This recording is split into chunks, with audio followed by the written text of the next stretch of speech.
Em uma mansão luxuosa na Barra da Tijuca, no Rio de Janeiro, um empresário enfurecido desfere um chute brutal contra sua esposa grávida, fazendo-a rolar pelas escadas de mármore, enquanto sua amante, com um vestido vermelho e um sorriso triunfante, observa a cena como se fosse um espetáculo. A chuva chicoteia as janelas, os gritos ecoam pela noite, e o homem abre a porta sem piedade, expulsando-a de casa. Mas nenhum dos dois imagina que aquela mulher voltará e destruirá tudo que eles amam. Esta não é uma história de amor. É uma história de justiça, redenção e vingança.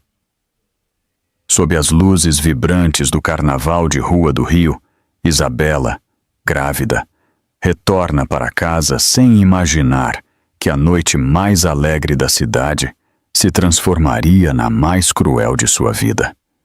A Lapa vibrava com música e risadas, os blocos desfilavam com suas fantasias, os globos de luz iluminavam as ruas do boêmio bairro da Santa Teresa. Isabela caminhava devagar, com o casaco fechado até o pescoço e um sorriso suave que mal se sustentava.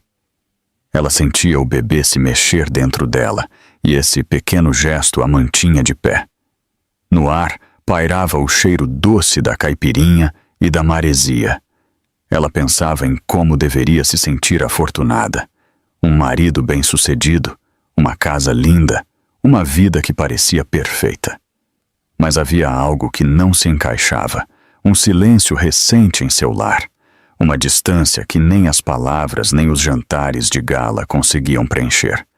Talvez fosse o cansaço, ou talvez a intuição, aquela pontada invisível que anunciava uma ferida iminente. O portão da casa de número 14, na Avenida Atlântica, erguia-se à sua frente. As luzes da casa estavam acesas, algo incomum para aquela hora. O som distante de um samba ecoava pela janela entreaberta. Isabela empurrou a porta e entrou. Um leve cheiro de vinho tinto e perfume caro a recebeu. Ela deixou a bolsa sobre o aparador e pendurou o casaco. Passou a mão sobre a barriga como quem busca calma. Do salão vinham murmúrios, risadas contidas, o tilintar de uma taça que se chocava com outra. Ela avançou devagar. Seus saltos molhados marcavam um ritmo tenso sobre o mármore. Ao cruzar a porta do salão, o tempo parou. O lustre de cristal projetava um brilho dourado sobre a cena que partiu seu mundo em dois. Adriano Morales estava deitado no sofá, a camisa aberta, o colarinho úmido de vinho. Ao seu lado, Clara Nunes, com um vestido vermelho que brilhava sob a luz, ria com descaro enquanto acariciava o peito dele. Uma taça tombada deixava um rastro de vinho no tapete. Como uma mancha que cresce lenta e cruel, Isabela não conseguia respirar. Sentia que o ar se adensava, que o coração batia fora do peito. "O que você está fazendo, Adriano?" Ela finalmente conseguiu dizer, a voz mal audível. Adriano virou a cabeça, surpreso por um segundo, mas logo esboçou um sorriso de aborrecimento. "Vivendo, Isabela, algo que você parou de fazer há muito tempo." A frase a atravessou como uma navalha. Clara, sem se incomodar em se cobrir, lançou um olhar de escárnio. "Não pensei que voltaria tão cedo, querida esposa." Isabela deu um passo à frente. O chão parecia afundar sob seus pés. Ela olhou ao redor.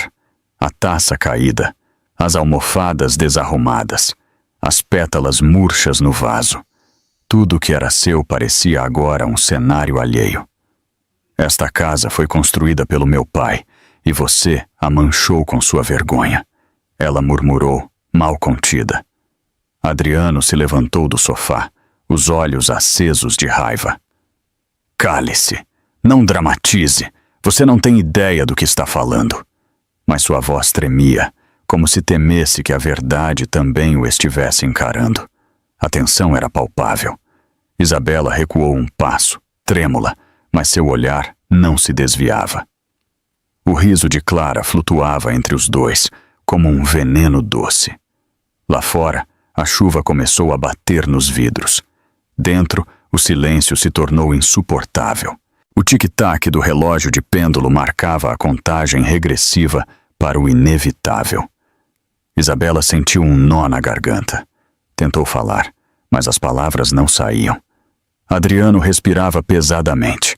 As veias de seu pescoço estavam tensas, a vergonha transformada em fúria. Ele se aproximou dela, e por um instante seus rostos ficaram tão perto que o cheiro do vinho e do perfume de Clara se misturaram no ar. "Não me olhe assim", ele cuspiu, com uma voz que não era mais a dele. Ela, com um fio de voz, respondeu: "Eu te olho como quem vê finalmente o que não queria ver." A frase ressoou no salão vazio. Clara apanhou a bolsa apressadamente e, sem dizer uma palavra, esgueirou-se para a porta lateral. A chuva invadia uma janela aberta, molhando o chão. Adriano passou a mão no rosto, confuso, vulnerável por um segundo, antes de se recompor em arrogância. "Eu te avisei para não voltar tão cedo. Eu precisava de espaço." Isabela o olhou, incrédula. "Espaço?" ela repetiu, e sua voz se quebrou em um suspiro. "O que você precisa é de um espelho." A raiva nos olhos de Adriano acendeu como fogo. Por um instante, parecia que ele falaria, mas o silêncio pesou mais. Isabela se virou, caminhou em direção à porta do salão, mas parou. Queria dizer algo, qualquer coisa que pudesse salvar um pedaço do que foram. Mas nada saiu. Apenas um suspiro sufocado. Na lareira, as brasas ardiam com um estalo lento. As luzes do teto piscaram. A sombra de Adriano se alongou na parede. A mulher que foi Isabela, a esposa, a companheira, a que acreditava em promessas, desmoronava a cada passo. Na rua, ainda se ouviam os cantos do carnaval, as marchinhas que celebravam a vida. Em sua casa, no entanto, tudo soava como o fim. Adriano se sentou novamente no sofá, a cabeça entre as mãos, enquanto Isabela permanecia de pé, imóvel, em frente à porta. A chuva caía forte. Ela fechou os olhos por um instante, tentando se lembrar do último dia em que se sentiu amada. Não conseguiu. As luzes do rio continuavam a girar, indiferentes à sua tragédia. O ar cheirava a vinho, a perfume e a despedida. O silêncio no salão era tão pesado que Isabela mal conseguia respirar. Então, ela deu um passo à frente. Às vezes, o que destrói um lar não é o grito, mas a primeira palavra que não se pode mais retirar. Isabela avançou mais um passo para dentro do salão, ainda com o gosto metálico do medo na boca. E o eco do carnaval, que vinha da rua, parecia agora um coro cruel. A chuva batia nos vidros como um punhado de pequenas pedras. O relógio de pêndulo descontava segundos pesados. O perfume de Clara se misturava ao vinho derramado. Um cheiro adocicado que enjoava. Adriano apertou a mandíbula. Arrumou a camisa como se o pudor fosse uma roupa de emergência. Mas seu olhar se tornou mais afiado. Não havia dúvida. A vergonha entrava por suas bochechas e saía em forma de raiva. E Isabela, cansada e grávida, respirava buscando uma ilha onde pousar a alma. Não se faça de surpresa. Adriano cuspiu, sem olhá-la diretamente, olhando para além de sua esposa como quem queria atravessá-la. Você está ausente há meses, fria, sem vida, um fantasma passeando pela minha casa. A palavra a atingiu como uma pedra. Clara soltou uma risadinha breve. Ela não se cobriu completamente. Cruzou as pernas. Brincava com a taça vazia, mas não se afastava. Parecia desfrutar do sofrimento. Isabela engoliu em seco. Sua voz saiu baixa, firme. Esta casa não é seu troféu, nem seu esconderijo, Adriano. Esta casa é a memória do meu pai. E ela apontou para o teto, as molduras, o mármore que brilhava como um espelho antigo. Seu pai, ele disse com escárnio, seu pai não está aqui para salvar você, nem para me salvar. E você não está aqui para me dizer como viver. Viver? Isabela repetiu. E o verbo lhe provocou uma náusea de tristeza. Você chama isso de viver? O lustre tremeu, talvez por causa da corrente de ar, talvez por causa do tremor que percorria a casa. E o que você esperava? Clara retrucou, a voz untuosa. Um marido de vitrine, uma vida de cartão postal, um homem que te adore só porque carrega o sobrenome dele. Não provoque, Isabela respondeu, mal virando a cabeça para ela. Você não me conhece. Eu conheço o suficiente, Clara completou, para saber que você já perdeu. Adriano se alimentou dessa crueldade como se fosse oxigênio. Deu 2 passos e invadiu o espaço de Isabela. Ele a mediu de cima a baixo. Viu a mão dela sobre a barriga. Viu a súplica que não ousava ser súplica. Não chore, ele disse, e soou pior que um insulto. Não me venha com moralismos, não me dê lições de amor. Você não entende de desejo, nem de fome, nem de negócios. Você entende de lembranças, fotografias e pátios com jasmins. A menção ao pátio apertou o peito de Isabela. Ela viu sua mãe naquela palavra, viu seu pai, viu o verão, a risada que não existia mais. Ela respirou, se recompôs, respondeu. Eu entendo de lealdade e entendo de não transformar a casa em um bordel. Cale-se, ele soltou, sem controle. Cale-se porque você não sabe do que está falando. Eu sei o suficiente, ela insistiu. Eu sei que você mentiu, que você roubou e que você me roubou também. E o silêncio que se seguiu tinha um fio cortante. Eu te roubei? Adriano abriu os braços. Riu sem humor. Eu te dei uma vida que você não merecia. Eu te tirei do sótão úmido da sua mãe. Eu te dei um sobrenome. Eu te dei uma casa. Eu te dei tudo que você tem. Isabela o olhou com uma calma que era mais dor. Você não me deu meu pai, nem me deu minha filha. Você não pode dar o que você não sabe cuidar. O nome da filha, mesmo que não o pronunciassem, pairou no ar, e por um segundo a raiva de Adriano hesitou, mas voltou, mais escura. Sempre a mesma coisa, ele rosnou. Sempre com a culpa, com a família, com os mortos. Comigo não, Isabela. Comigo não. Eu cansei de suplicar por calor a um muro. Clara pigarreou. Desfrutava. Ela se endireitou. Disse, não se machuquem. Não vale a pena. Com uma teatralidade barata. E essa frase inflamou Adriano. Ela ofereceu um público para sua soberba. Olhe para você, ele a apontou. Molhada, triste, ridícula. Você nem sabe se arrumar para uma festa. Você nem sabe dançar samba. Você é uma desgraça. E cada palavra era um chicote. Isabela sentiu o peso do corpo. E, no entanto, ela falou novamente. Ela não gritou. Não competiu em volume. Apenas em verdade. O amor não é um concurso. É uma casa. E você apagou todas as luzes. Ele deu mais um passo. Invadiu. Empurrou com o peito, com o hálito de álcool, e soltou a gota final. Você não é suficiente. A frase, a que não se pode retirar, encheu o salão com uma crueldade que nem a chuva podia lavar. Isabela, pálida, apertou a mandíbula.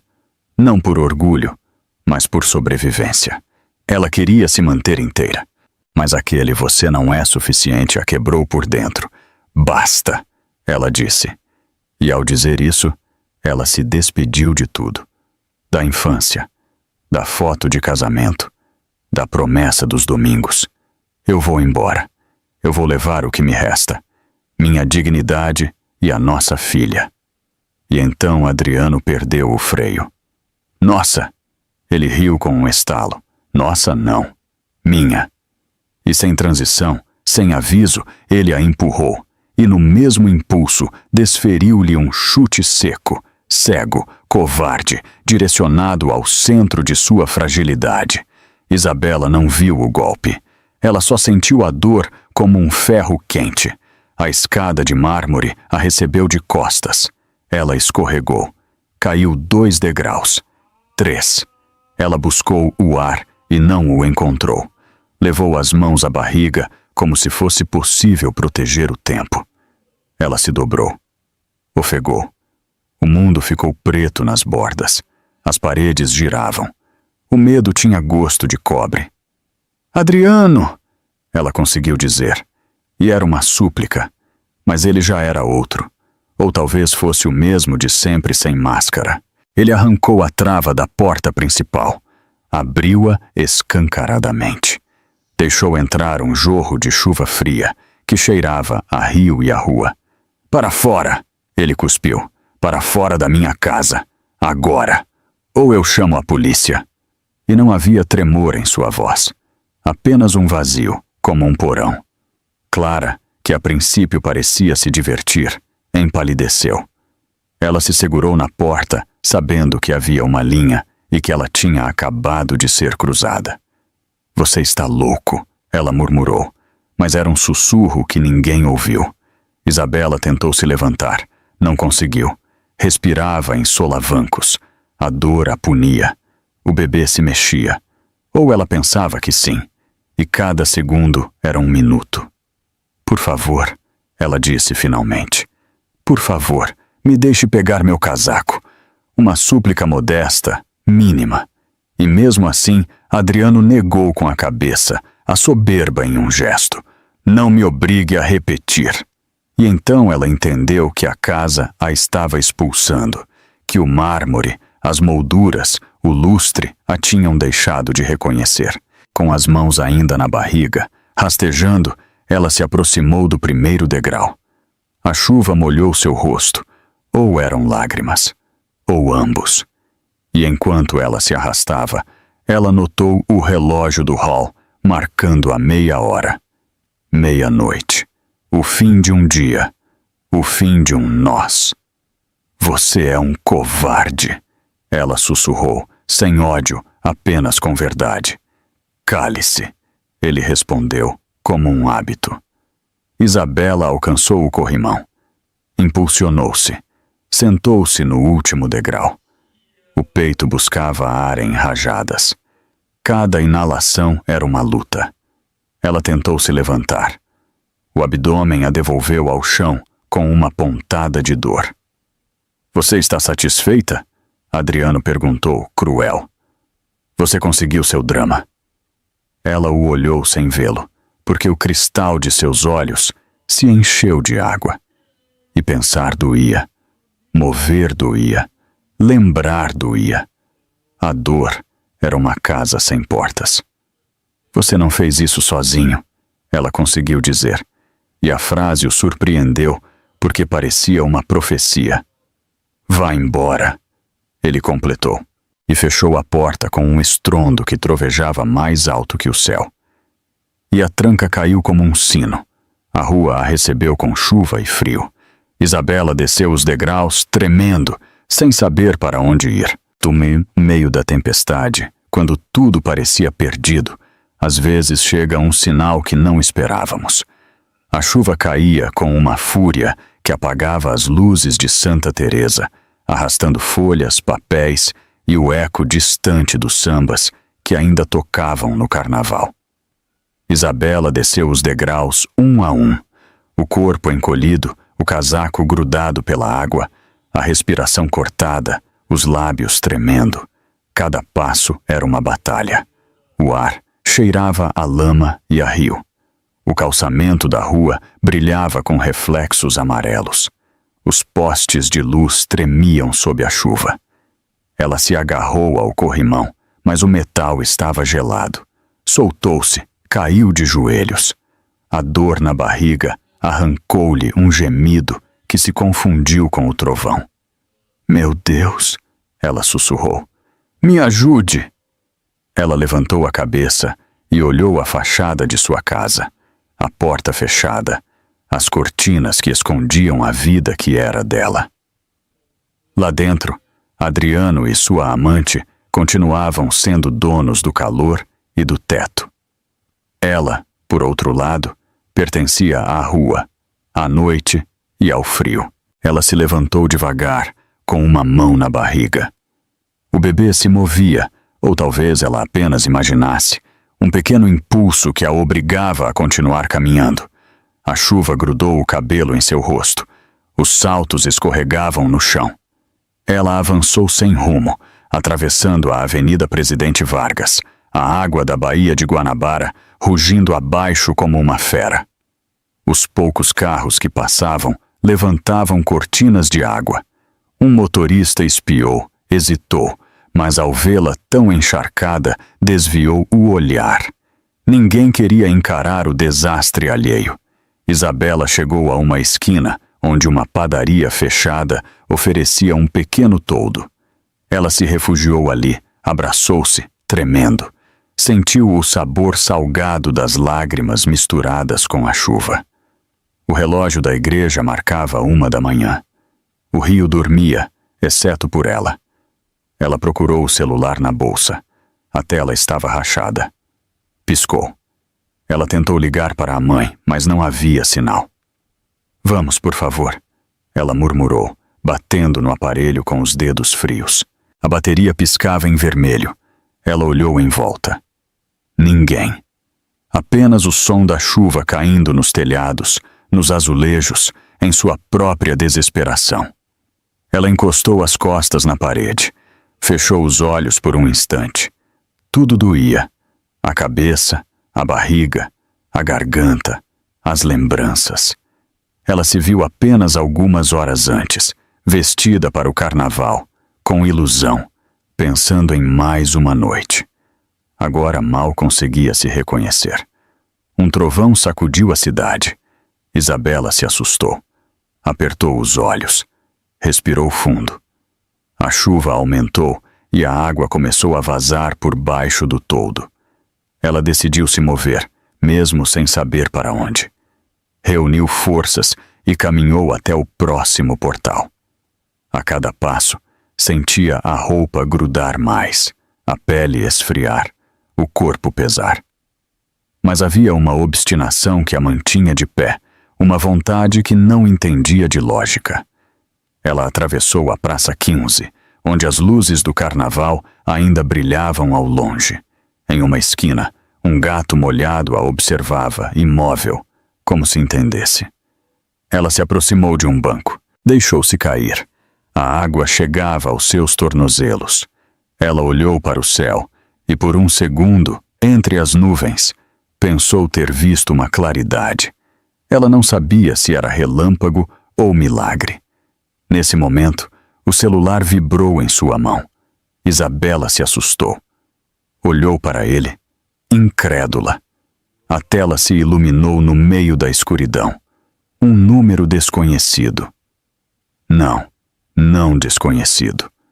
Antigo, o número que pertencia ao seu pai, falecido há mais de 1 ano. O coração dela deu um salto. Ela hesitou em atender. A chuva parou por apenas um instante, como se a cidade também esperasse. Ela apertou o botão. Nada. Apenas silêncio. Mas logo em seguida, apareceu uma mensagem. 3 linhas, simples. Tudo está pronto. Não tema, minha filha. Isabela piscou, convencida de que era uma piada, um erro. Ela olhou em volta. Ninguém. Apenas a chuva que voltava a cair. Seus dedos tremiam. Ela leu novamente. As letras eram as mesmas. Tudo está pronto. Não tema, minha filha. Ela sentiu um arrepio que não era de frio. O ar mudou. De repente, a rua parecia diferente, mais clara, como se a tempestade tivesse aberto um caminho invisível. Isabela se levantou devagar. A roupa pingava, mas o corpo não pesava tanto. Ela pensou em seu pai, em suas mãos manchadas de graxa na oficina, em sua voz quando ele dizia que a verdade sempre chegava com a chuva. O celular vibrou novamente. Outra notificação. Uma imagem. Era uma foto borrada do pátio de sua antiga casa. E ao fundo, na parede, o logotipo da oficina da família. Cruz de luz. Abaixo, uma data. 14 de maio. O dia seguinte, Isabela apertou o celular contra o peito. Sentiu o coração bater forte, a respiração voltar. A tempestade começava a ceder. No horizonte, sobre a baía, abriu-se uma faixa pálida. O som da água se tornou mais suave, quase um sussurro. Isabela deu um passo para fora do portal. O chão brilhava como um espelho. Seus sapatos afundaram nas poças, mas ela não se importou. Ela caminhou em direção ao aterro do Flamengo, onde um poste de luz ainda aceso deixava cair gotas sobre o ferro. "O que você está me dizendo, pai?" Ela sussurrou, olhando para o celular. "O que está pronto?" Não houve resposta, apenas o murmúrio do vento. Mas dentro dela, algo se acendeu. Uma certeza leve, mas firme. Não acabou. Ela não estava sozinha. Havia algo esperando por ela. Talvez uma verdade. Talvez uma segunda chance. Ela caminhou lentamente pela orla, seguindo as luzes que se refletiam na água. O celular ainda na mão, como um guia, ela passou por uma banca de jornal fechada, onde um rádio esquecido tocava em volume baixo um antigo bolero. Depois da tempestade, a claridade sempre chega. Ela sorriu. Mal um gesto, o primeiro em muitas horas. Ela chegou ao fim do calçadão. O vento soprava do sul, carregado com o cheiro de terra molhada. Atrás dela, a cidade ficava em silêncio. Do outro lado da ponte, um táxi passava lentamente, as luzes banhando a rua vazia. Isabela levantou a mão, mas não o parou. Ainda não. Ela olhou o celular pela última vez. As letras da mensagem ainda estavam lá, firmes, luminosas, como se tivessem sido escritas pela própria chuva. Isabela olhou a mensagem repetidamente. Em seguida, apertou o celular contra o peito e deu o primeiro passo. Às vezes, o caminho para a verdade não é percorrido com os pés, mas com o coração partido que aprende a bater novamente. A manhã seguinte amanheceu cinzenta sobre o rio, e o ar cheirava a terra molhada e café fresco. Na casa de Teresa Santos, na Urca, o barulho da cafeteira quebrou o silêncio que havia se instalado desde o amanhecer. Isabela, sentada à mesa de jantar, com o rosto pálido e os olhos inchados, olhava o vapor subindo da xícara sem ousar provar. Suas mãos tremiam levemente e o celular, o mesmo que na noite anterior lhe devolvera uma voz do passado, repousava sobre a toalha como se ainda respirasse. Teresa movia-se devagar, de robe e chinelos, o cabelo preso em um coque desgrenhado, mas com a mesma dignidade de sempre. "Eu te vi chegar encharcada", disse a mãe, sem levantar a voz, e soube que algo tinha se quebrado. Isabela baixou o olhar. "Não foi só algo", ela respondeu. "Foi tudo." Teresa colocou a xícara sobre a mesa, sentou-se em frente à filha. "Não quero detalhes, ainda não", ela murmurou. "Eu só quero saber se você está viva." Isabela assentiu, e uma lágrima caiu em silêncio. No rádio, tocava um samba antigo. O vento da Baía de Guanabara batia nas janelas, e os jasmins do pátio balançavam como se estivessem ouvindo também. Isabela enxugou o rosto. Pegou o celular. Abriu a mensagem novamente. As palavras ainda estavam lá, claras. "Tudo está pronto. Não tema, minha filha." Teresa olhou para a tela e sentiu um arrepio. "É o número do seu pai", ela disse. "Mas esse telefone nós enterramos com ele." Isabela assentiu sem falar. Ela tirou da bolsa um envelope amassado que havia encontrado naquela madrugada na caixa de correio de sua antiga casa, perto do portão. Dentro, um documento, uma cópia de uma escritura, com o selo de um escritório em Niterói. No canto, uma assinatura. Dr. Estevão Ferreira, Niterói. Teresa leu. O que isso tem a ver com seu pai? Isabela abriu o envelope completamente. E do fundo caiu uma pequena medalha de prata, com uma gravação. Uma cruz que irradiava luz. Cruz de luz. Teresa sussurrou lembrando. Era o nome da oficina dele quando éramos jovens. O silêncio se instalou por um momento. As duas mulheres se olharam, percebendo que aquela mensagem, aquela coincidência, não eram um simples capricho do destino. Talvez isso não tenha terminado com ele, disse Isabela. Talvez haja algo que ele queria que eu encontrasse. Teresa suspirou, levantou-se e acariciou o ombro da filha. Então vá, ela disse com firmeza. Vá e descubra o que ele deixou para você. Horas depois, Isabela saiu do Rio, acompanhada por Lúcia Veiga, sua amiga e advogada, que insistiu em acompanhá-la ao saber do ocorrido. O carro avançava pela Via Dutra, entre campos de pastagem que se perdiam sob a neblina. Lúcia dirigia em silêncio, apenas ocasionalmente olhava para ela de soslaio, como se temesse que Isabela se dissolvesse no ar. Você tem certeza de que quer fazer isso tão cedo? Ela perguntou finalmente. Eu não tenho escolha, respondeu Isabela, a voz ainda rouca. Quando a vida te expulsa de casa, você só pode seguir para onde seu coração te chama. Ao entrar em Niterói, as montanhas da Serra da Tiririca podiam ser vistas no horizonte. As ruas de paralelepípedos refletiam o sol tímido do meio-dia. Em uma esquina do bairro de São Francisco, uma placa antiga indicava Arquivo Cruz de Luz, fundado em 1983. Lúcia estacionou e olhou para ela. Você está pronta? Isabela apertou o envelope contra o peito. Eu não sei, ela respondeu, mas eu preciso saber por que meu pai falou comigo na noite passada. Dentro do prédio, o ar cheirava a madeira velha e papel. Uma recepcionista idosa levantou os olhos e sorriu. Posso ajudá-la, senhora? Isabela mostrou o documento. Eu estou procurando informações sobre esta oficina.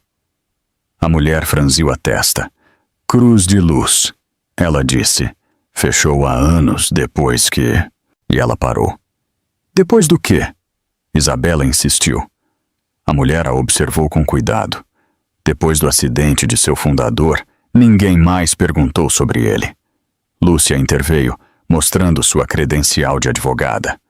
Precisamos revisar os arquivos por motivos legais.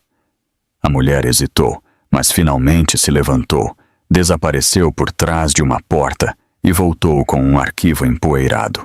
Aqui está o pouco que sobrou, ela disse. Isabela abriu a pasta com as mãos trêmulas. Entre os documentos, plantas, faturas, ela encontrou uma carta sem remetente. Estava endereçada a ela. Para Isabela, quando estiver pronta para entender. Ela leu em voz baixa.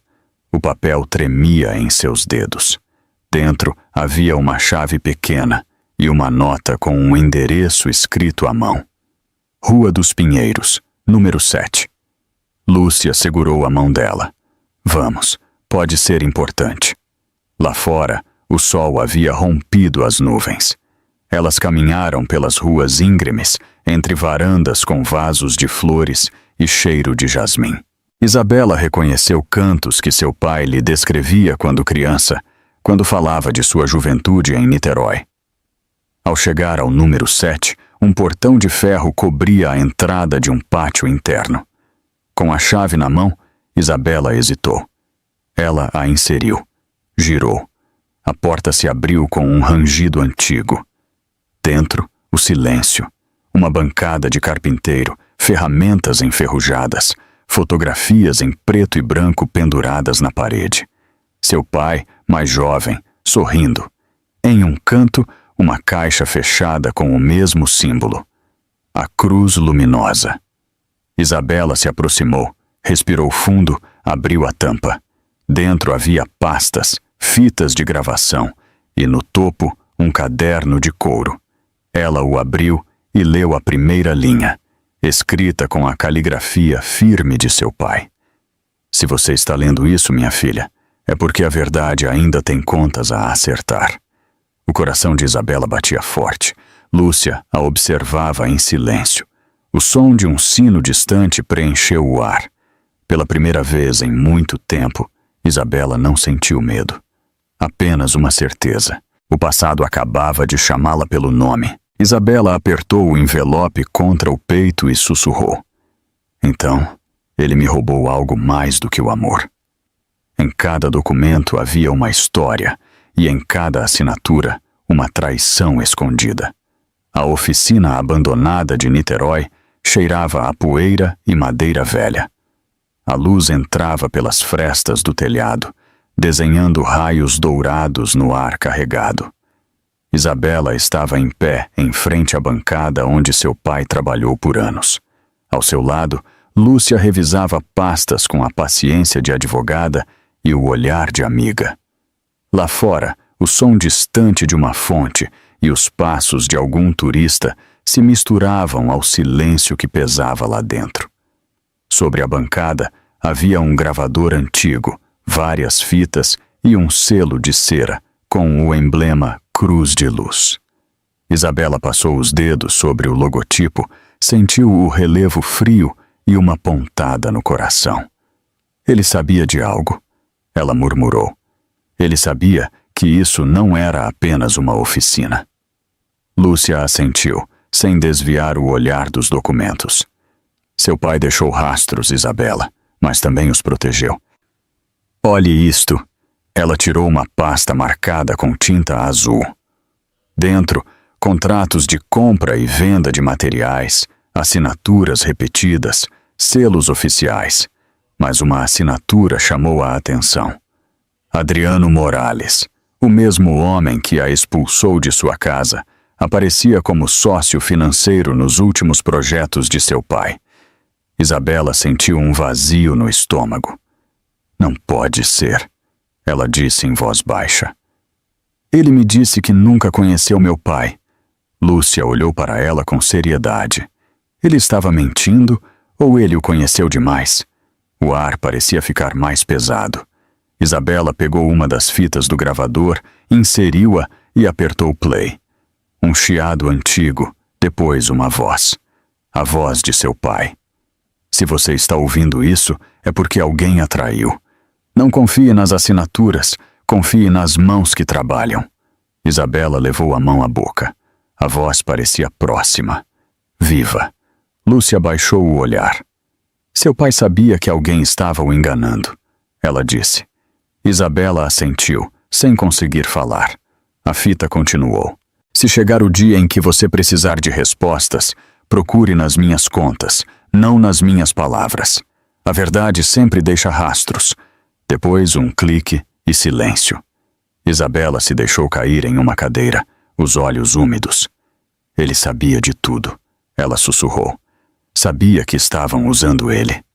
Lúcia abriu seu laptop e começou a comparar os números dos documentos com os que apareciam nos arquivos públicos. Após alguns minutos, ela levantou os olhos. Há movimentações de dinheiro que não fazem sentido. Transferências de empresas de fachada, todas assinadas por Adriano pouco antes de seu pai morrer. Isabela apertou os punhos. O que ele fez? O que ele fez com ele? Lúcia falou devagar, medindo as palavras. Parece que Adriano usou a empresa de seu pai para desviar fundos. E quando ele descobriu, eles o fizeram desaparecer. O silêncio caiu como uma pedra. Lá fora, um trovão distante anunciava a tempestade que se aproximava. Isabela caminhou até a janela, viu as nuvens carregadas sobre a baía. Ele morreu para proteger o nome dele, ela disse. E eu estava casada com o assassino dele. Lúcia a alcançou e pôs a mão no ombro dela. Você não sabia, Isabela. Ninguém sabia. Mas ela se afastou. Respirou fundo. Agora eu sei. E eu não vou ficar parada. Lúcia fechou o laptop e salvou uma cópia dos documentos em um pendrive. Temos que levar isso para alguém que possa dar andamento legal, ela disse. Conheço um investigador particular no Rio, Javier Ruiz. Ele é discreto, confiável. Ele pode nos ajudar. Isabela assentiu. Se meu pai confiou na verdade, eu também confiarei. De repente, um som interrompeu o momento. O celular de Lúcia vibrou. Ela olhou para a tela, franziu a testa. É um número desconhecido. Ela murmurou. E atendeu. Sim? Do outro lado, uma voz distorcida. Grave. Parem de procurar. Vocês não sabem com quem estão se metendo. Lúcia congelou. Quem está falando? Silêncio. Depois, o clique da chamada encerrada. Isabela se aproximou. O que aconteceu? Lúcia mostrou-lhe a tela. Uma mensagem apareceu. Não continue investigando, ou você perderá mais do que imagina. O medo entrou na sala como um vento frio. Isabela pegou a fita, guardou-a na bolsa. É tarde demais para parar, ela disse. Meu pai morreu por isso. Eu não vou deixar que apaguem isso de novo. Lúcia assentiu, mas seu olhar denunciava preocupação. Temos que ser cuidadosas, Isabela. Se Adriano estava por trás de tudo, ele não agiu sozinho. O trovão ecoou mais perto. As gotas de chuva começaram a bater no vidro. Isabela olhou para uma foto emoldurada na parede. Seu pai com um grupo de trabalhadores. Todos sorridentes, as mãos manchadas de graxa. No canto, o mesmo símbolo da cruz luminosa. Cruz de luz. Ela repetiu em voz baixa. A luz que ele queria manter acesa. Lúcia desligou o gravador, revisou as pastas novamente. Colocou-as em uma caixa. Vamos levar o necessário. O resto, se encontrarem, será porque deixamos de propósito. Isabela a observou. Por que de propósito? Porque às vezes, para pegar os lobos, precisamos deixar um rastro de migalhas. Lúcia respondeu, com um meio sorriso. As duas mulheres saíram da oficina enquanto a chuva aumentava. As ruas de Niterói brilhavam sob os relâmpagos. Elas entraram no carro. O som das gotas no teto marcava um ritmo constante. Isabela olhou pela janela. As lembranças se misturavam com a raiva. E se tudo foi um aviso? Ela disse de repente. E se meu pai soubesse que isso ia acontecer? Lúcia não respondeu. Apenas dirigiu, com o olhar fixo na estrada.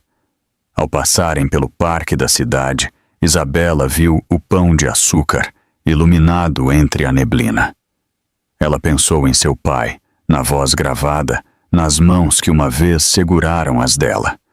Pela primeira vez em muito tempo, ela sentiu algo que se assemelhava à determinação. A chuva não parecia mais inimiga, mas cúmplice. Lúcia parou o carro perto de uma lanchonete fechada. Amanhã partimos cedo para o Rio, ela disse. Mas esta noite, descanse. Você vai precisar de forças. Isabela assentiu, embora soubesse que não dormiria. O eco da fita continuava em sua mente. A frase de seu pai se repetindo incessantemente. Não confie nas assinaturas.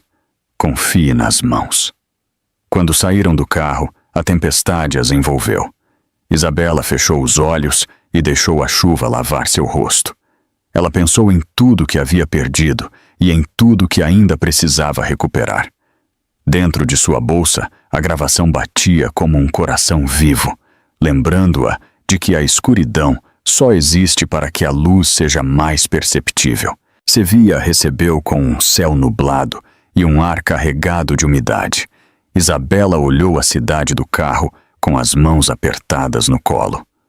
Lúcia dirigia em silêncio, e no banco de trás, a caixa com as provas que encontraram em Niterói descansava envolta em um cobertor. A viagem tinha sido longa, mas a decisão de Isabela era firme. Não havia medo, Apenas uma calma tensa, a serenidade de quem já viu o pior. À distância, a Barra da Tijuca parecia adormecida, mas para ela ainda cheirava a traição. O carro parou em frente à casa que um dia foi sua. As flores da varanda estavam murchas e a porta ainda tinha as marcas da chuva daquela noite. Isabela respirou fundo. Aqui tudo começou, ela murmurou. Lúcia assentiu. E aqui vai terminar. Lá dentro, a casa parecia intacta, mas o ar cheirava diferente. Isabela cruzou a soleira com passos lentos, quase cerimoniais. Tudo estava em seu lugar, mas a atmosfera estava morta, congelada no tempo. O tapete ainda tinha a mancha escura do vinho derramado. O sofá, a mesma dobra onde Adriano e Clara se sentaram. O silêncio era espesso, quebrado apenas pelo eco de seus passos. Isabela subiu as escadas, tocou o corrimão onde caiu naquela noite. A lembrança a atravessou, mas não a derrubou. Lúcia a seguiu, com uma lanterna acesa. O escritório deve estar no fundo, ela disse. Lá, atrás de uma porta dupla de madeira, elas encontraram o escritório de Adriano. Era um templo de luxo, quadros de prêmios, diplomas, fotos de gala. Na escrivaninha, computadores ligados, pastas empilhadas e uma garrafa de uísque pela metade. Isabela se sentou na cadeira de couro e observou tudo em silêncio. Quanta mentira cabe em um único escritório, ela sussurrou. Lúcia ligou seu laptop e começou a copiar os arquivos do computador principal. O som da porta principal, quebrando o silêncio, a assustou. Passos firmes ecoaram pelo corredor. Adriano entrou no escritório com o rosto endurecido. O tempo não havia suavizado sua soberba. Eu sabia que você voltaria, ele disse, fechando a porta atrás de si. Mas não imaginei que teria a coragem. Isabela se levantou devagar. Eu não vim falar de coragem. Eu vim falar de verdade. Ele sorriu com desdém. Verdade. A verdade é um luxo que poucos podem pagar. E você, querida, não tem mais crédito. Lúcia deu um passo à frente. A verdade está documentada, Sr. Morales, ela disse com a voz firme. E muito em breve a justiça saberá. Adriano riu. Um som breve, seco. Uma advogada e uma esposa despeitada. É só isso o seu exército? Isabela o olhou com calma. Eu não preciso de um exército, Adriano. Eu só preciso da sua consciência. Ele se aproximou dela, os olhos acesos de fúria. Não fale de coisas que você não entende. Ele cuspiu. Seu pai era um obstáculo. Se ele não tivesse metido o nariz onde não devia, ele ainda estaria vivo. A frase caiu como um golpe. Lúcia prendeu a respiração. Isabela o observou, imóvel, os lábios apertados. Então você admite, ela disse. Você sabia. Adriano baixou o olhar por um segundo, mas logo o levantou com arrogância. Seu pai assinou a própria sentença, e você está no mesmo caminho. Ele deu mais um passo, perto demais. Isabela não recuou. Não, Adriano. Ela respondeu com a voz baixa, quase um sussurro. Eu estou no caminho que ele começou. Nesse momento, o som do computador interrompeu a tensão. O download dos arquivos havia sido concluído. Lúcia removeu o pendrive e o guardou em sua jaqueta. Adriano olhou para ela, furioso. O que você fez? Apenas pegamos o que nos pertence, ela respondeu. Ele tentou arrancar o dispositivo dela, mas Isabela se interpôs. Não se atreva. Ele a agarrou pelo braço, mas ela não gritou. Olhou-o diretamente nos olhos e disse, você não pode mais me machucar. Pela primeira vez, Adriano pareceu perder o controle. Sua respiração acelerou. A mão tremia. Você não sabe com quem está se metendo, ele rosnou. Você não está lutando apenas contra mim. Isabela o afastou com firmeza. Eu não preciso saber. Eu sei que não estou sozinha. Nesse instante, Uma campainha tocou. Lúcia olhou para a janela. Uma silhueta apareceu no jardim. Um homem com um sobretudo escuro, uma maleta na mão. Ele entrou sem pedir licença. Javier Ruiz, investigador particular. Ele se apresentou. Eu segui o rastro do caso Cruz de Luz. Senhora Morales, o senhor tem mentido por anos. Adriano empalideceu. Você não tem provas. Javier colocou um dossiê sobre a escrivaninha. Eu tenho. Transferências, e-mails, gravações, tudo conectado ao seu nome e ao de seu sócio em São Paulo. Tudo o que eu precisava para derrubar o seu império. Isabela sentiu o ar voltar aos seus pulmões. Lúcia sorriu levemente. Adriano recuou, sem saber o que dizer. Isso não termina aqui, ele murmurou. Javier o interrompeu. O senhor está certo, senhor Morales. Termina no tribunal. O relógio do escritório marcava 6 da tarde. O sol filtrava-se fraco pela janela, iluminando as partículas de poeira que dançavam no ar. Adriano olhou para Isabela, derrotado, mas ainda com uma centelha de ódio. Você voltou para me destruir, ele disse com um fio de voz. Ela o olhou, sem rancor. Eu voltei para recuperar o que me pertence. O silêncio que se seguiu foi diferente do anterior. Não havia medo, nem gritos, apenas a certeza de que algo havia mudado para sempre. Isabela deu meia volta, pegou a caixa com as provas e saiu para o corredor. Lúcia e Javier a seguiram. Adriano ficou sozinho no escritório, com o som distante do mar e o peso de seus próprios fantasmas. Na porta, Isabela parou por um instante. Olhou o céu do rio que começava a se abrir. A tempestade se afastava e entre as nuvens surgia uma faixa de luz dourada. Ela respirou fundo, fechou os olhos e por um segundo sentiu a mão de seu pai em seu ombro, como se o passado lhe desse sua bênção. Enquanto entravam no carro, o celular de Javier vibrou. Uma mensagem apareceu na tela. Esta noite, no Copacabana Palace, ele pretende celebrar a vitória. Lúcia leu em silêncio. Isabela olhou o reflexo do céu no para-brisa e disse apenas uma frase. Então iremos apagar as luzes. Sob os lustres do luxo, a verdade estava prestes a acender sua luz mais dura. A noite do Rio de Janeiro brilhava com um esplendor artificial, como se ninguém se lembrasse da tempestade que havia caído dias atrás.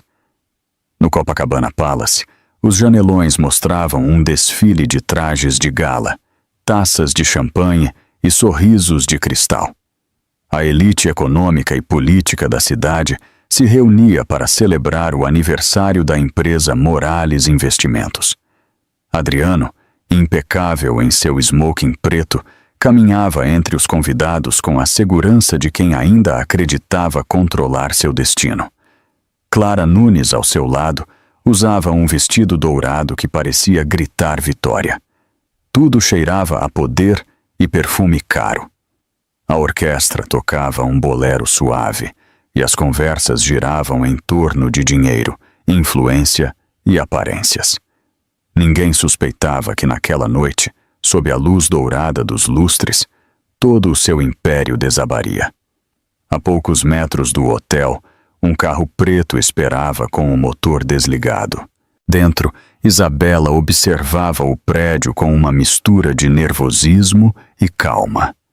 Lúcia estava ao lado dela, revisando a maleta com as provas. Javier Ruiz, no banco da frente, repassava os documentos pela última vez. Você tem certeza disso? Ele perguntou sem se virar. Isabela respondeu sem hesitar. Meu pai merece justiça, e eu mereço paz. Lúcia assentiu, ajeitando o colar. Então, que o espetáculo comece. Entrar não foi difícil. Lúcia tinha um convite oficial. Ela foi uma das advogadas que uma vez assessorou a empresa Morales. Elas caminharam juntas pelo hall iluminado, onde um piano de cauda decorava o centro da sala. O ar-condicionado cheirava a rosas e madeira encerada.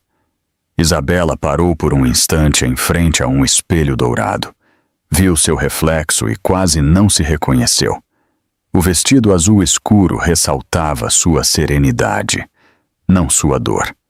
Pela primeira vez em meses, ela caminhava ereta. No salão principal, Adriano brindava diante de uma centena de pessoas. Sua voz era alta, segura, encantadora. A todos que acreditaram na minha visão, ele dizia: obrigado por me acompanharem neste novo capítulo. Os aplausos enchiam a sala. Clara o olhava como se ele já fosse um deus renascido. Isabela observou da entrada. Sua respiração desacelerou. Sua mente clareou. Lúcia discretamente lhe entregou um pequeno controle remoto, do tamanho de um isqueiro. Quando ele começar o discurso final, você o ativa.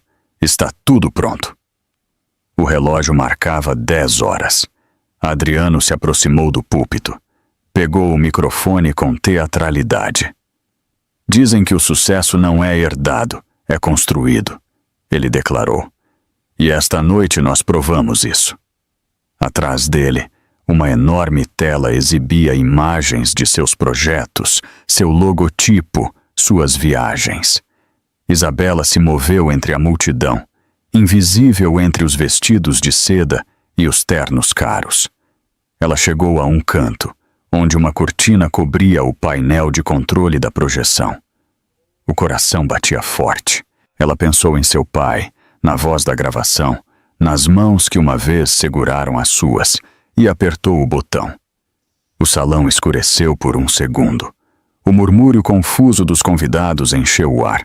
Em seguida, a tela gigante acendeu novamente, mas desta vez não mostrava o logotipo da empresa. Uma pasta apareceu. Cruz de Luz. Um clique automático reproduziu um vídeo. Primeiro, a voz de Dom Estevão Ferreira, clara, serena. Se você está ouvindo isso, é porque alguém me traiu. A verdade não pode ser apagada. Os rostos dos convidados congelaram. Adriano empalideceu. A gravação continuou, mostrando documentos, transferências, e-mails. As assinaturas digitais carregavam o nome dele e o de seu sócio. Na tela, o rosto dele ao lado de Clara em reuniões secretas. Os murmúrios se transformaram em exclamações. "Apague isso!" Adriano gritou, correndo para o painel. Mas era tarde demais. Javier Ruiz, que havia entrado sem ser visto, bloqueou a porta e mostrou sua identificação de investigador. "Está tudo gravado, Sr. Morales", ele disse. "A polícia está a caminho." Lúcia se adiantou e entregou uma pasta a um jornalista do Jornal do Brasil que esperava no hall. "Aqui estão os originais." O caos irrompeu. Alguns convidados se afastaram. Outros gravavam com seus telefones. Clara tentou sair, mas um grupo de repórteres já a cercava. "A senhora sabia das operações ilegais?" Eles perguntaram. Ela negava, nervosa, procurando o olhar de Adriano. Mas ele não a via mais. Adriano se virou para Isabela, que caminhava devagar em direção a ele. Seus olhos se encontraram no meio do tumulto. "O que você fez?" Ele rugiu. "O que você nunca pôde fazer?" Ela respondeu. "Dizer a verdade." A música havia parado. O som das sirenes começou a ser ouvido da rua. Adriano deu um passo em direção a ela, mas Javier o deteve. "Acabou, Morales." Ele tentou resistir, mas 2 policiais já entravam no salão. Eles o algemaram na frente de todos. Clara recuou, cobrindo o rosto. "Não foi ideia minha", ela gritou. "Ele me obrigou." Ninguém a ouviu. Os flashes das câmeras a cercavam como uma gaiola de luz.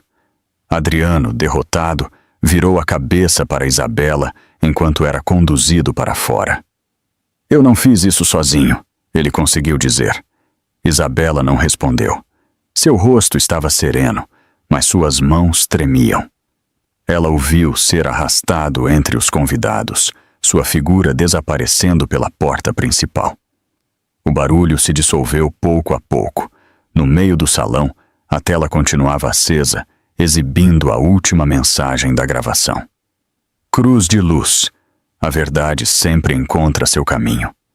A frase era projetada nas paredes, nos rostos, na própria história que acabava de se encerrar. Isabela respirou fundo, sentindo um peso sair de seus ombros. Lúcia se aproximou. Abraçou-a sem dizer uma palavra. Javier fez um gesto afirmativo. Nós conseguimos. A multidão começou a se dispersar. Lá fora, o ar do rio cheirava a jasmim e a justiça recém-nascida. Isabela saiu do hotel devagar, atravessando o hall onde os ecos do bolero ainda ressoavam. Sob a luz dos postes, ela parou, levantou os olhos para o céu limpo. Finalmente, depois de tanto tempo, as luzes da cidade não lhe pareciam cruéis. Enquanto o carro da polícia se afastava, o reflexo dos lustres do salão ainda brilhava nas janelas. Isabela, parada na calçada, sussurrou baixinho. Desta vez, as luzes não vão te proteger. E a noite, pela primeira vez, parecia limpa. A justiça pode aprisionar corpos, mas só o perdão liberta almas. 3 meses se passaram desde a noite do Copacabana Palace. O rio respirava um ar diferente, mais calmo, mais limpo, como se a tempestade tivesse lavado mais do que o céu. No Palácio da Justiça, os corredores cheiravam a café e papel, e o murmúrio dos advogados preenchia as galerias. Isabela caminhava devagar entre a multidão. Usava um terno cinza claro, simples, mas elegante, e o cabelo preso em um coque que revelava seu rosto sereno. Ao seu lado, Lúcia segurava uma pasta cheia de documentos, enquanto Javier a esperava perto da porta da sala principal. Hoje tudo termina, ele disse em voz baixa. Isabela respondeu. Não, hoje começa algo novo. Lá dentro, a sala estava lotada. No centro, Adriano Morales, algemado, com o rosto abatido e o olhar vazio. Não restava nada do empresário arrogante que deslumbrava nos coquetéis. Seus olhos procuraram Isabela assim que ela entrou, mas ela não parou. Sentou-se na primeira fila, em frente ao estrado do juiz. Clara Nunes também estava lá, com um vestido escuro e as mãos entrelaçadas. Sua maquiagem tentava esconder o medo, mas não conseguia esconder a culpa. O juiz tomou a palavra. A audiência começou. Os promotores apresentaram as provas, os e-mails, as transferências, os áudios do próprio Adriano coordenando os desvios de dinheiro. Cada documento, cada frase caía como um golpe. A voz do juiz ecoou na sala quando ele disse: as acusações de fraude, lavagem de dinheiro e cumplicidade na morte de Dom Estevão Ferreira foram provadas. Um murmúrio percorreu a sala. Adriano baixou a cabeça, os ombros caídos. A derrota era total. Isabela respirou fundo. Lúcia sussurrou. Acabou, nós conseguimos. Mas ela não sorriu. Olhou para o homem que um dia amou e sentiu algo estranho. Não vingança, mas compaixão. Ela se lembrou de suas palavras naquela noite. Eu não fiz isso sozinho. E algo dentro dela sabia que era verdade. O mal nunca anda sozinho. Ele sempre encontra cúmplices, silêncios, covardias. O juiz concedeu a Adriano a possibilidade de uma última declaração antes de ditar a sentença. A sala ficou em silêncio. Adriano se levantou, as mãos algemadas. A voz rouca. Eu não soube amar, ele disse. Eu só soube possuir. Eu pensei que o poder era amor, que o dinheiro curava tudo. E no final, eu só fiquei com ruínas. Seus olhos pararam em Isabela. Me desculpe, ele murmurou. Eu sei que você não vai acreditar, mas me desculpe. Ela o ouviu sem se mover. Não assentiu. Não negou. Simplesmente o deixou falar. O juiz ditou a sentença. 25 anos de prisão, sem direito à redução. Um murmúrio mais forte percorreu a sala. Clara começou a chorar. Cobriu o rosto. Os guardas se aproximaram. Colocaram as mãos de Adriano atrás das costas. Enquanto ele era conduzido para fora, ele virou a cabeça. "Cuide da nossa filha", ele conseguiu dizer. E pela primeira vez, sua voz soou humana. Isabela fechou os olhos por um instante. A frase lhe atravessou a alma, mas ela não deixou que a derrubasse. Quando ela abriu os olhos, o juiz já havia encerrado a sessão. Lúcia e Javier a olharam em silêncio, sem palavras. A justiça havia falado, mas havia algo mais que precisava ser resolvido fora daquelas paredes. Horas depois, o sol da tarde iluminava o pátio da Igreja da Candelária. O padre Estevão, homônimo de seu pai, uma coincidência que Isabela achou reconfortante, a esperava sob o limoeiro, com um sorriso tranquilo. "Terminou?" ele perguntou. "Sim", ela respondeu. "Mas eu não sinto alívio. Não como eu esperava." O sacerdote assentiu. "O alívio não vem do castigo, mas do perdão." Ela olhou para ele confusa. "Perdoá-lo? Depois de tudo que ele fez?" "Não por ele", disse o padre, "mas por você. O rancor prende mais forte do que as algemas." Isabela sentou-se no banco de pedra. O sol atravessava as folhas do limoeiro, desenhando sombras no chão. "Quando meu pai morreu, eu jurei que faria justiça", ela disse, "e eu fiz. Mas agora eu entendo que a justiça não é suficiente. Eu quero viver, padre. Eu quero deixar isso para trás." "Então faça", ele respondeu. "Diga adeus ao passado, não para esquecê-lo, mas para que ele pare de doer." No silêncio do pátio, Isabela tirou uma pequena caixa de sua bolsa. Dentro, o terço que o padre lhe deu em Niterói e uma chave enferrujada. A da oficina Cruz de Luz. Ela a segurou na palma da mão e sussurrou: "Obrigada, pai." O ar se moveu, como se uma presença invisível a tivesse ouvido. Lúcia chegou alguns minutos depois. "Eu estava procurando por você", ela disse, sentando-se ao lado dela. "Eu conversei com o juiz. Ele quer que você considere fundar uma associação com o seu sobrenome. Eles dizem que você inspirou muitas mulheres com sua história." Isabela sorriu levemente. "Eu não quero que se lembrem da minha dor. Eu quero que se lembrem da luz." Javier apareceu na porta com uma pasta na mão. "Tudo foi arquivado", ele informou. "O caso Cruz de Luz está oficialmente encerrado amanhã." Ela olhou para ele agradecida. "Obrigada por acreditar quando ninguém mais acreditou." Javier deu de ombros. "No final, todos buscamos a mesma coisa: dormir em paz." O som dos sinos interrompeu a conversa. Isabela se levantou. "Eu quero ir ver o mar", ela disse. Eles caminharam juntos até a praia do Leme, onde a história começou. A água refletia o dourado do pôr do sol. Isabela se apoiou no parapeito, respirou o ar quente e sentiu pela primeira vez em muito tempo paz. Padre Estevão, que os havia seguido em silêncio, se aproximou e entregou-lhe um envelope. "Seu pai me deixou isto para lhe dar quando tudo terminasse." Isabela o abriu. Dentro, uma carta breve. "Quando você encontrar a luz, compartilhe-a." Ela a leu devagar. Deixou as lágrimas correrem sem vergonha. Olhou o horizonte e sorriu.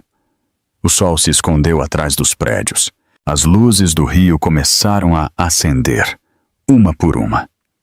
Isabela se virou para Lúcia e Javier. "Amanhã eu fundarei algo novo", ela disse.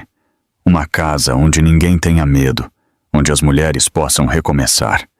Eu a chamarei de Cruz de Luz." Lúcia apertou a mão dela. Seu pai ficaria orgulhoso. O vento soprou, movendo suavemente seu cabelo. O mar seguia seu curso, constante, paciente, como a vida. Isabela o contemplou e murmurou: Sim, pai, a luz se compartilha. E nesse instante, ela sentiu que o passado, finalmente, havia encontrado seu descanso. Há luzes que não vêm do sol, mas da alma que aprendeu a perdoar.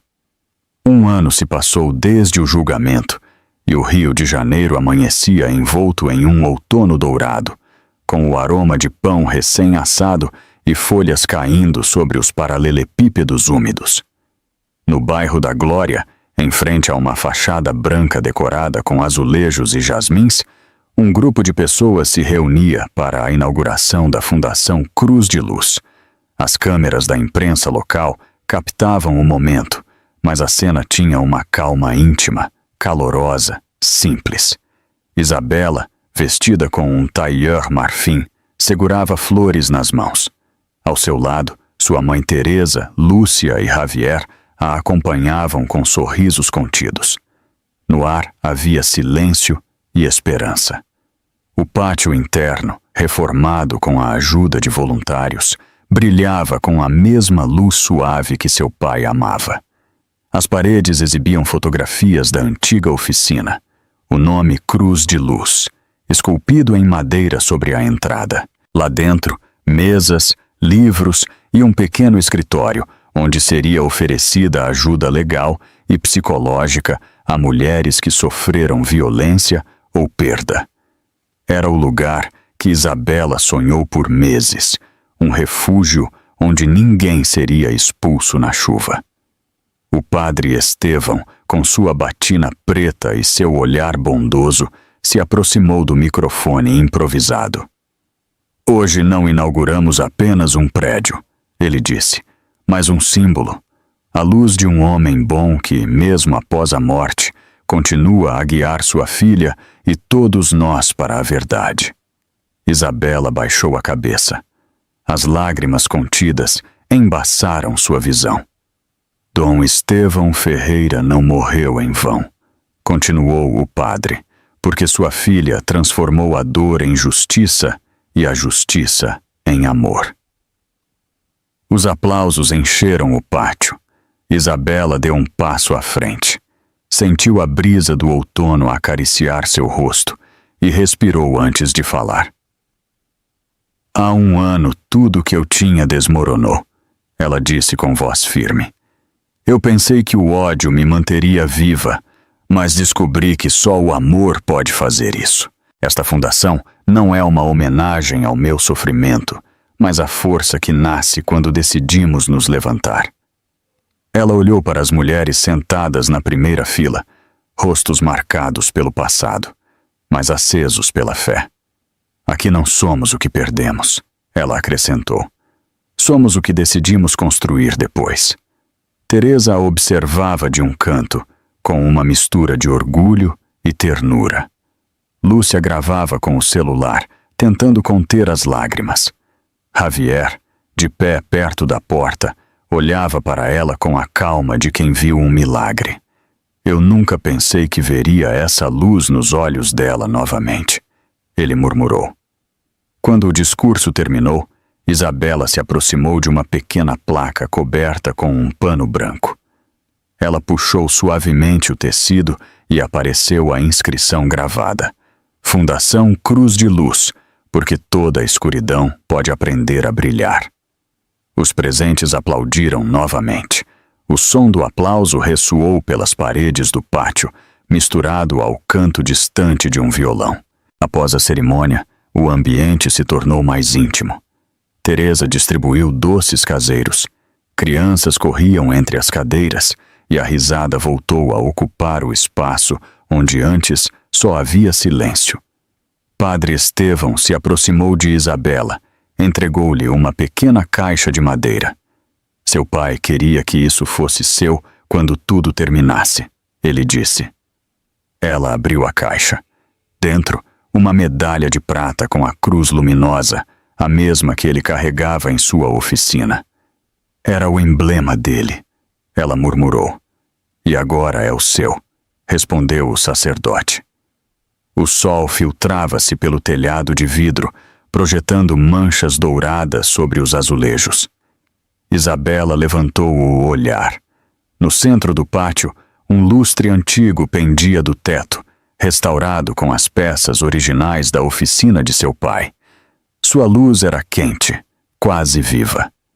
Papai sempre dizia que a verdadeira luz não precisa de eletricidade. Ela comentou com um sorriso. Padre Estevão assentiu.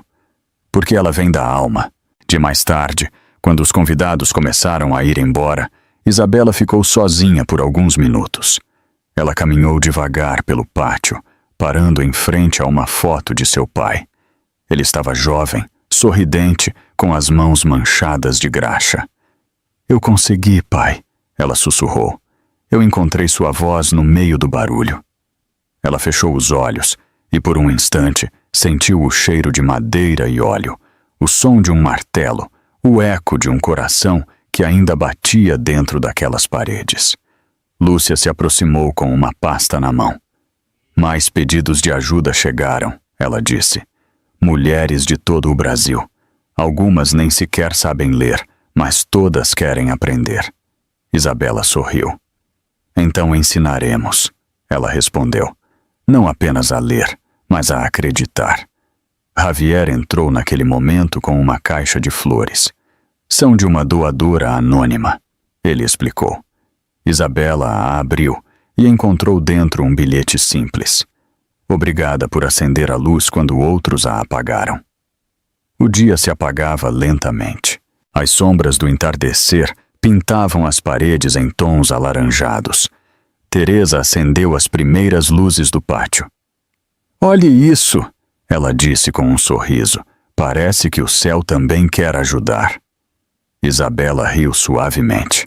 A vida, afinal, soava como uma melodia tranquila. Quando a noite caiu, o prédio ficou em calma. Da rua, as luzes internas projetavam um brilho suave sobre o calçamento. Padre Estevão parou antes de ir embora, olhou para dentro e sussurrou. Seu pai estaria orgulhoso. No pátio, Isabela sentou-se ao lado de uma menina pequena, filha de uma das mulheres que agora viviam no abrigo. A menina perguntou, por que você deu esse nome, Dona Isabela? Ela sorriu e respondeu, porque quando tudo se apaga, sempre há uma cruz de luz nos esperando. A menina encostou a cabeça em seu ombro e ambas olharam para o céu.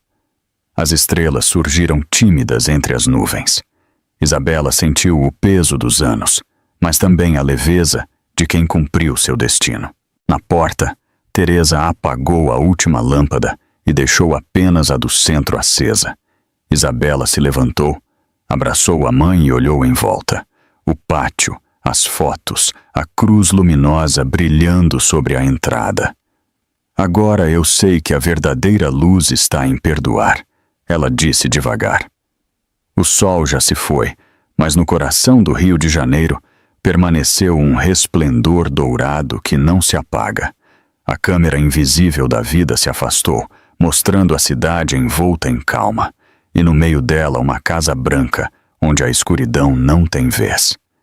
Isabela abraçou sua filha e pela primeira vez em muito tempo sorriu sem dor. Significado: a verdadeira redenção não se encontra apenas na justiça contra os opressores, mas na capacidade de transformar a própria dor em um farol de esperança e perdão para os outros. A luz da cruz de luz representa a resiliência do espírito humano, que consegue acender o amor e o propósito mesmo nas cinzas da traição e da perda.